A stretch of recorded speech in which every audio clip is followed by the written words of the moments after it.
Real সোসিয়েদাদের বিপক্ষে 2 leg মিলিয়ে 5-4 ব্যবধানে জয় তুলে নিয়ে কোপা দেল রের ফাইনালে পা রেখেছে রিয়াল মাদ্রিদ। ম্যাচের 16 মিনিটে অ্যান্ডার বারেনেচিয়ার গোলে এগিয়ে যায় রিয়াল সোসিয়েদাদ। তবে 15 মিনিট পরই ফিরতি জবাব দেন তরুণ ব্রাজিলিয়ান এনরিক। ভিনিসিয়াস জুনিয়রের দুর্দান্ত আউটসাইড পাস নিয়ন্ত্রণে নিয়ে চোখ ধাঁধানো চিপে গোল করেন এই ব্রাজিলিয়ান ফরোয়ার্ড। কিন্তু এরপরেই ঘটে নাটকীয় বিপর্যয়। প্যাবলো মারিন ও মিকেল ওয়ারজাবালের শট থেকে ডেভিড আলাবার পায়ে লেগে 2বার বল জালে জড়ায় সোসিয়েদাদ। 80 মিনিটেই 3-1 গোলে এগিয়ে যায় অতিথিরা। এর 2 মিনিট বাদেই জুড বেলিংহামের দারুণ গোল রিয়ালকে ম্যাচে ফেরায়। এরপর 86 মিনিটে রদ্রিগোর কর্নার থেকে চুয়ামেনির হেডে সমতায় ফেরে রিয়াল। কিন্তু যোগ করার সময় আবারও দুর্বল ক্লিয়ারেন্সে ব্যর্থ আলাবা। ওয়ারজাবাল হেডে গোল করে ম্যাচ নেয় অতিরিক্ত সময়ে।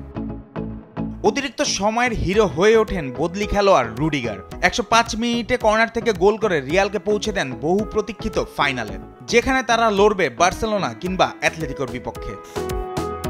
এদিকে প্রিমিয়ার লিগে ফুলহ্যামের বিপক্ষে 2-1 গোলের জয় পেয়েছে আর্সেনাল। ম্যাচের 37 মিনিটে মিকেল মেরিনোর গোলে এগিয়ে যায় আর্সেনাল। দ্বিতীয়ার্ধের 73 মিনিটে মাঠে নেমেই সাকার হেডে লক্ষ্যভেদ করলে গর্জে ওঠে এমিরেটস স্টেডিয়াম। শেষ দিকে ফুলহ্যামের রদ্রিগো মুনিজ একটি গোল করলেও সেটি শুধু ব্যবধানই কমিয়েছে। অন্য ম্যাচে অ্যান্থনি এলাঙ্গা নিজের সাবেক ক্লাব ম্যানচেস্টার ইউনাইটেডের বিপক্ষে একমাত্র গোলে জয় এনে দেন নটিংহাম ফরেস্টকে। এই জয় ফরেস্ট উঠে গেছে লিগ টেবিলের 3য় স্থানে, আর ইউনাইটেড হারল তাদের 13তম ম্যাচ, এক মৌসুমে 2য় সর্বোচ্চ হার। জুবাইর নূর, স্পোর্টস ডেস্ক, দেশ টিভি।